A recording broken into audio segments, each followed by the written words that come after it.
આપણે સૌ સાક્ષી છીએ ગાંધી અને સરદારનું ગુજરાત ગાંધીજીએ આઝાદી અપાવી સરદાર સાહેબે અખંડ ભારતનો પાયો નાખ્યો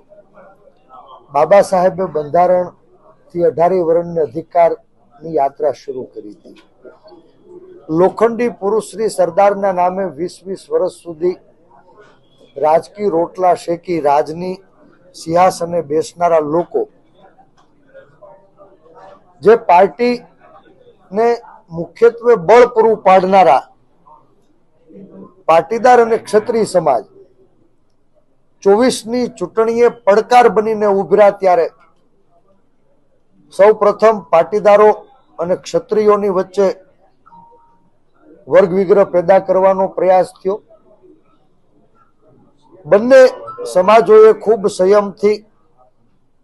આ અવરોધને ખાળ્યો તો હવે પાટીદારોની વચ્ચે ક્યાંય ફૂટ પડાવી અને રાજકીય રોટલા શેકવાનો હીન પ્રયાસ કરી રહ્યા હોય એવું મને લાગી રહ્યું છે મને ગર્વ થાય કે હું મા ખોડલનો વંશ અને શ્રી સરદારનો સાચો વારસ છું પણ ગઈકાલે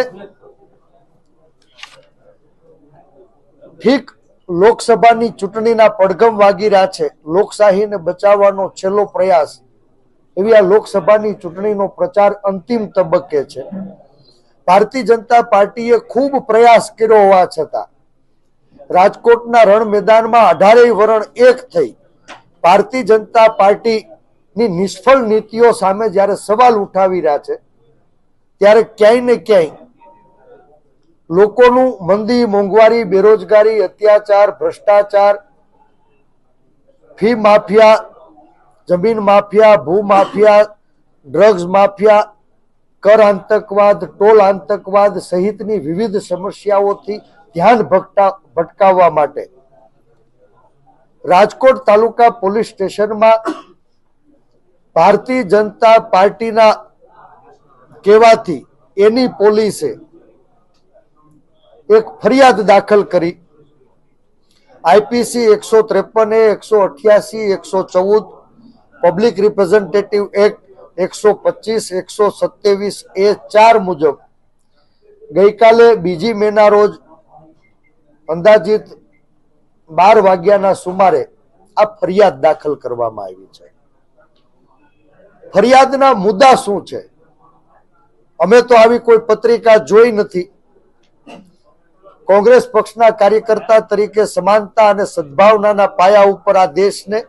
લાગણીના તાતને જોડવાનું મિશન લઈ હું આ રાજકોટના રણ મેદાનમાં છેલ્લા 15 દિવસથી પ્રચાર કરી રહ્યો છું આપ સૌ એના સાક્ષી છો કે ભારતીય જનતા પાર્ટી જે વર્ગ વિગ્રહ કરાવવાનો પ્રયાસ કરી રહી હતી અને નિષ્ફળ બનાવવામાં હું અને રાજકોટનો જન સફળ થયો ત્યારે ફરી પાછા પાગલા પડાવવા માટે થઈને એક ફરિયાદ દાખલ કરી અને ફરિયાદમાં મુખ્યત્વે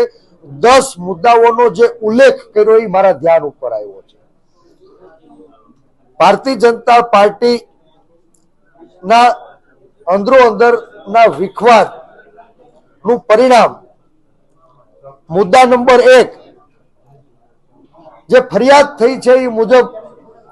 રાજકોટ લેવા પટેલોની પરંપરાગત બેઠક હતી તો એને છીનવવાનો ભારતીય જનતા પાર્ટીના નેતૃત્વએ શું કામે પ્રયાસ કર્યો મને લાગે છે કે આ જનસંઘની સિંચેલી ભૂમિ ઉપર ભારતીય જનતા પાર્ટીના કેટલાય પાયાના આગેવાનો સંસદ બનવાનું સપનું જોઈ રહ્યા હતા પણ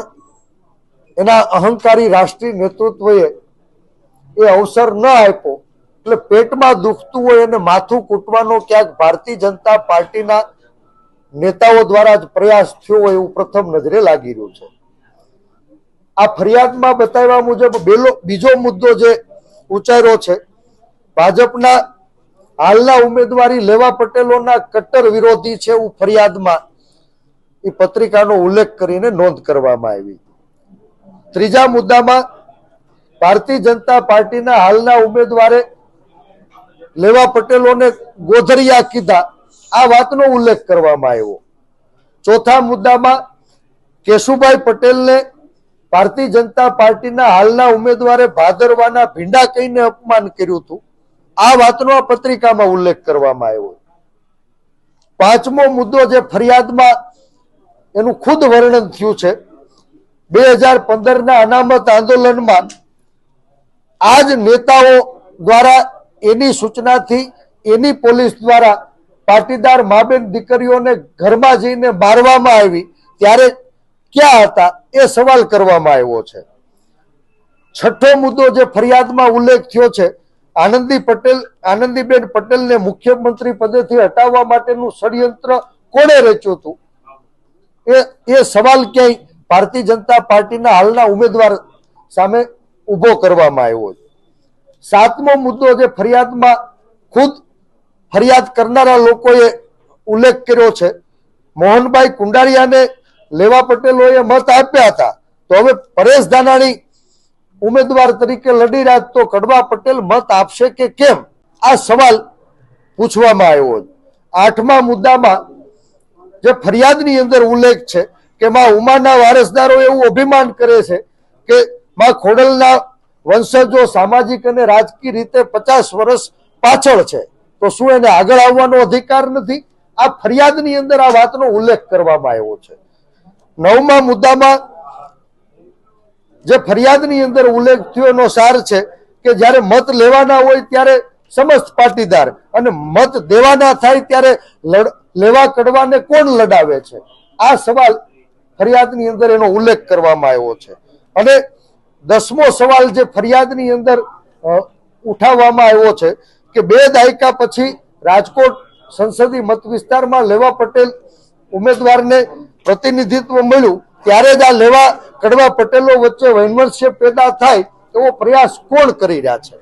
આ હું નથી કહેતો, મેં આવી કોઈ પત્રિકા જોઈ નથી, હું કે મારી પાર્ટીએ આવી કોઈ પત્રિકા છપાવી નથી, હું કે મારી પાર્ટી ક્યાંય સમાજની અંદર વિભાજન થાય 20 વર્ષનો મારો રાજકીય ટ્રેક રેકર્ડ છે. અમે ક્યારેય આવો પ્રયાસ પણ કર્યો નથી ને પ્રયાસ કરનારા લોકોને કઠણ હાથે દાબવા માટે આ લડાઈને અમે રાજકોટના મેદાનમાં લડવા આગળ વધી રહ્યા છે. ત્યારે મને એવું લાગે છે કે ગઈકાલે રાજકોટ સંસદીય મત વિસ્તારમાં કોંગ્રેસ પક્ષના ઉમેદવાર તરીકે મેં પહેલી વખત મોરબી તાલુકાના ચૂંટણી પ્રવાસની શરૂઆત કરી અને મોરબી તાલુકાના ચૂંટણી પ્રવાસ દરમિયાન મને જે પાટીદારો સહિત 18 વર્ણે પ્રચંડ સમર્થન આપ્યું, એનાથી ભારતીય જનતા પાર્ટી ભડકી અને હાર સ્વીકારી લીધી હોય ત્યારે લોકોનું ધ્યાન ભ્રમિત કરવા માટે આવી ખોટી ફરિયાદો દાખલ કરાવી હોય એવું મને લાગી રહ્યું છે. તંદુરસ્ત ચૂંટણીમાં અવરોધ પેદા કરવા માટે પોલીસ તંત્રનો આજે શાસકો દ્વારા, અહંકારી શાસકો દ્વારા દુરુપયોગ થઈ રહ્યો એ દુઃખદ છે. રાજકોટ ભાજપના નારાજ નેતાઓ દ્વારા પોતાનું અંદરૂની મિશન પાર પાડવા માટે ખોડલધામ અને કોંગ્રેસને બદનામ કરવાનો આ હીન પ્રયાસ થઈ રહ્યો હોય એવું મને લાગે છે.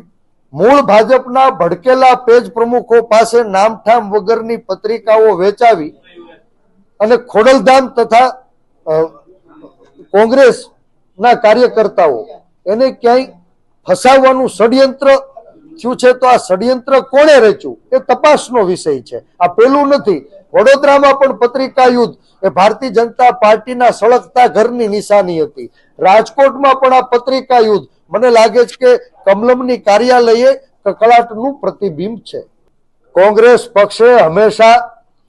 અંગ્રેજોની સામે પણ બાયું ચડાવી, કોલર ઊંચા કરી લડાઈ લડી હતી. અંગ્રેજોના જુલ્મ સામે પણ કોંગ્રેસ લડી હતી અને આધુનિક અંગ્રેજો કોઈ પણને ક્યાંય વગર કારણે ફસાવવાનો પ્રયાસ કરશે, ડરાવવાનો પ્રયાસ કરશે, ધમકાવવાનો પ્રયાસ કરશે, ખોટા કેસ કરીને જેલમાં ધકેલવાનો પ્રયાસ કરશે તો આખી કોંગ્રેસ આવા દરેક લોકોની સાથે ઊભી છે. ખંભે ખંભો મેળવી આ બીજી આઝાદીની લડાઈને આગળ ધપાવશે. સરકાર તટસ્થ તપાસ કરવી જોઈએ. વડોદરામાં પણ પત્રિકા કોણે છપાવી એના મૂળ સુધી ભારતીય જનતા પાર્ટીની સરકારે જવાનો પ્રયાસ કર્યો હોત તો કમલમની કાર્યાલયથી કકળાટનો સંદેશ ગુજરાતની જનતા સુધી પહોંચ્યો હોત. હું